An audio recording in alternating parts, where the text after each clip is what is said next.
Estoy más que seguro que muchas de las personas que nos están escuchando en este momento o que nos van a escuchar después en el podcast se acuerdan del año 2018, el caso de una joven de 16 años, Katy Winter, alumna del Colegio Nido de Águilas, que se suicidó en un café y que encendió alarmas sobre el bullying, los sufrimientos de adolescentes, que es una cuestión para adultos bastante desconocido. Es un mundo muy denso, muy oscuro y que a muchos padres les da terror sumergirse ahí.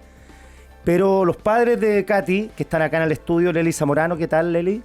Hola, ¿cómo estás? Acá nosotros, bueno, agradecidos de que esta oportunidad se genere y que podamos hablar más allá de bullying, de ciberbullying, de cómo lo hacemos para aprender a hablar y a decirnos lo que tenemos que decirnos sin dañarnos. Claro. Y cuidando la salud mental. Ayer estuvimos en la Universidad de Chile y hoy día vamos también para allá a dar charlas justamente por lo mismo, porque esto no se acaba cuando yo salgo del colegio. Esto sigue. Sí, es parte de la vida. Y cuando es parte de la vida, es como si te dijeran hidratarte. Sí, te vas a hidratar durante toda tu vida. ¿Cómo lo vamos a hacer para que esa hidratación, por ejemplo, no nos cause daño? ¿Cómo lo hacemos para cuidar nuestra salud mental? Y de qué manera buscamos dejar un mundo mejor. Y también estamos con Emanuel Pacheco. ¿Qué tal, Emanuel? Hola, buenos días, Kike. Aquí un poco resfriado, pero vamos que se puede. Vamos que se puede. Oye, a ver, ustedes han creado la fundación Katy Summer. Te veo con el polerón Yo elijo salvar, hashtag Yo elijo salvar, que es una motivación también a ti, Emanuel. ¿En qué consiste la fundación Katy Summer? Bueno, la fundación Katy Summer en un principio fue simplemente un acto de sobrevivencia, ¿ya? Literalmente nos empezaron a escribir muchos jóvenes cuando yo por primera vez después del fallecimiento de nuestra hija Katy tomé mi celular. Me di cuenta que tenía más de 800 mensajes, Facebook, Messenger. Y hay gente que ni conocía, ¿no? Absolutamente no conocía, pero que me decían que le estaba pasando lo mismo. Ya. Que ya lo habían vivido y me contaban lo que seguía, y si no, que estaban viviendo absolutamente lo mismo. Después empezaron unos jóvenes de Viña, de la Fundación Espacio Mejor, y a contactarnos a través de mi hijo, insistiendo para que nosotros fuéramos a dar una charla con ellos. Y era como, ¿de qué hablan? ¿Por qué están hablando así? ¿Y por qué creen que nosotros les podemos dar una charla? Ellos no nos conocen. Nosotros sí hacíamos charlas, pero lo hacíamos de una manera, en un apoyo social a mujeres con unas situaciones de extrema vulnerabilidad, y acompañábamos para que ellas salieran adelante. Y bueno, todos los recursos y herramientas que teníamos las usamos literalmente para levantarnos a nosotros mismos. El hecho de ser cristiano, el hecho de, si no tienes creencias en un momento así, literalmente te quedas en el aire, sin tener piso ni de dónde agarrarte. Entonces empezamos a usar todos nuestros recursos, y cuando ellos nos llaman a dar una charla, nosotros dijimos, creemos en los jóvenes, acaba de fallecer nuestra hija, sus compañeros no la ayudaron, no la acompañaron, no estuvieron con ella. Cuando Manuel se mete al chat, a la página donde la estaban agrediendo, y ponen, chicos, esto es real, Katy está perdida, por favor. Nadie respondió, nadie nos dio un llamado. Un grupo de niñas que ni siquiera era de su curso se acerca a algo así como una inspectoría, que era en el caso de una psicóloga, y le dice, estamos súper preocupadas porque Katy, que no es nuestra compañera, no llegó a clases las 3 primeras horas. ¿Pueden llamar a la casa? Y aún así, todas esas cosas que tú dices, oye, pero es súper raro. Todo pasa, y pasa en un contexto de normalidad.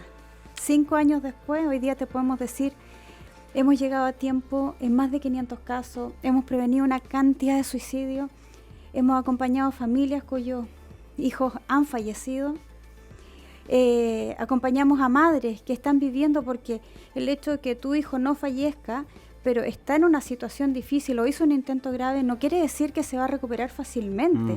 Es como un resfriado, pero un resfriado fuertísimo, ¿me entiendes? Una bronconeumonía, que el hecho de que no fallecieras, no quiere decir que al otro día ya puedes retomar tu vida. Claro, obviamente que quedan secuelas, Muchas heridas. muchas secuelas que hay que recuperar, que hay que ir a trabajar, y el costo familiar es muy, muy alto con todo esto. Entonces, hasta el día de hoy, yo te digo, también las comunidades, cómo unirnos con las comunidades, cómo amistarnos con las comunidades, decirle el cuidado de nuestros niños corresponde a todos, unir a los papás, unir al colegio, unir a los alumnos, unir al colegio en general.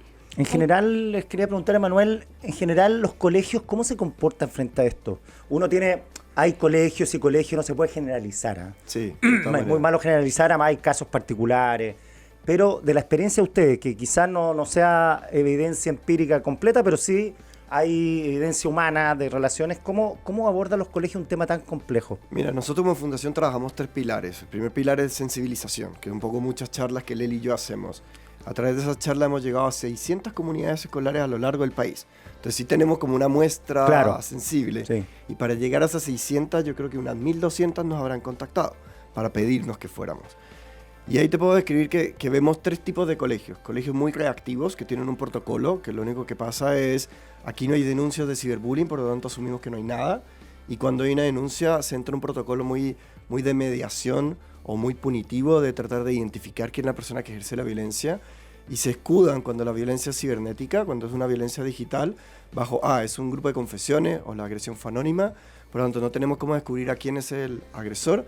Y hasta ahí llega la gestión. Ya, ese es un tipo de colegio. Es un tipo de colegio. Hay otro tipo de colegio que son los predictivos, que son los proactivos. Ya. Entonces están los reactivos, están los proactivos. Los proactivos no solamente tienen un protocolo, sino que buscan activamente quiénes son esos jóvenes que están viviendo. Y cuando ven, por ejemplo, una agresión en una red social que viene anónima, no se quedan buscando a quien emitió la agresión, sino que también convocan a quienes le dan le gusta a esa publicación. Ya. Y los trabajan, y no un trabajo punitivo, sino un trabajo formativo. Y están los predictivos, que de esos hay bien pocos, pero que hacen muchas encuestas, sociogramas, para poder identificar cómo está la convivencia entre sus compañeros, que implementan programas mucho más allá de simplemente tener un protocolo y decir que lo tengo, para tratar de identificar.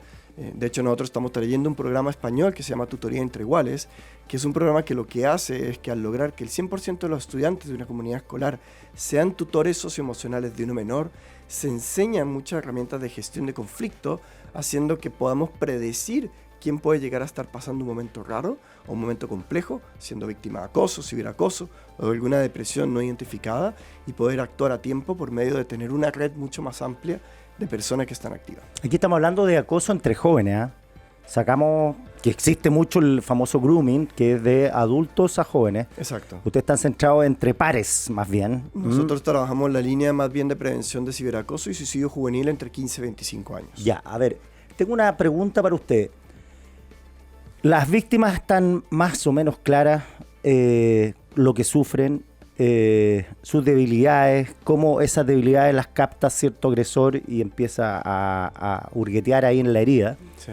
Pero me pregunto, la experiencia de usted, los agresores, los padres de los agresores, ¿qué pasa cuando se enteran que su hijo es un agresor?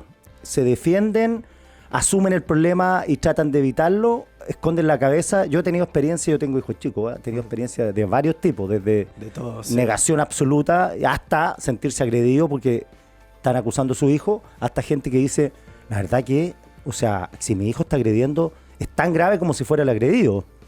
¿Cómo lo ven ustedes? Efectivamente, un poco desde ahí, y Lely puede compartir la parte de los papás, pero yo te diría que muchos jóvenes que hacen violencia digital, que ejercen una violencia digital, es porque pronto están viviendo una violencia física o porque pronto están viviendo un contexto violento en otro espacio y utilizan el medio digital como una forma de violentar.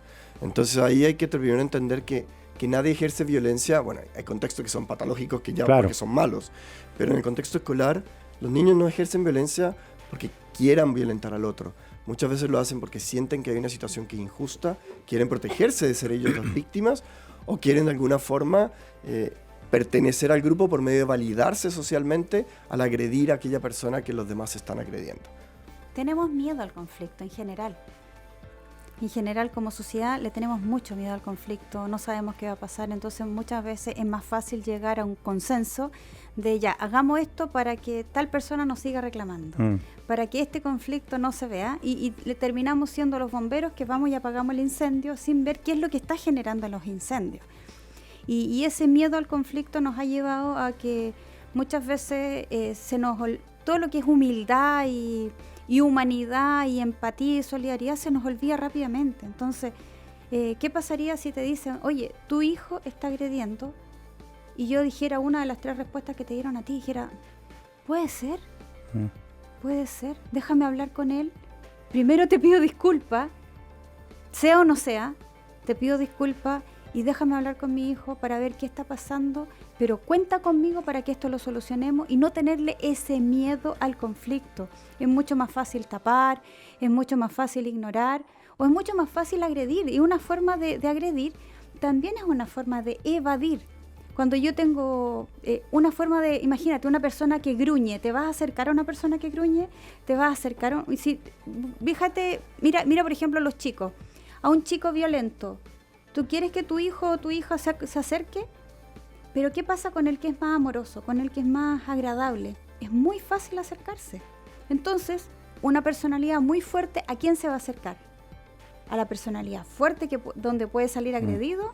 ¿O al fácil donde puede caer bien e incluso lo puedo pasar a llevar y no va a decir nada? Oye, Lely Zamorano, Emanuel Pacheco, 1.000.000 de gracias por haber estado acá. Muchas gracias a ti. Gracias a ustedes y esto es prevenir y es sembrar vida y sigamos haciéndolo. Hablar de suicidio no promueve suicidio, no genera suicidio, simplemente reventamos esa burbuja y si hay alguien que tienes que hacerle unas par de preguntas para ver qué está pasando, hazlo, no tengas miedo y asesórate, revisa el programa, quédate y búscalo, de verdad, siembra vida.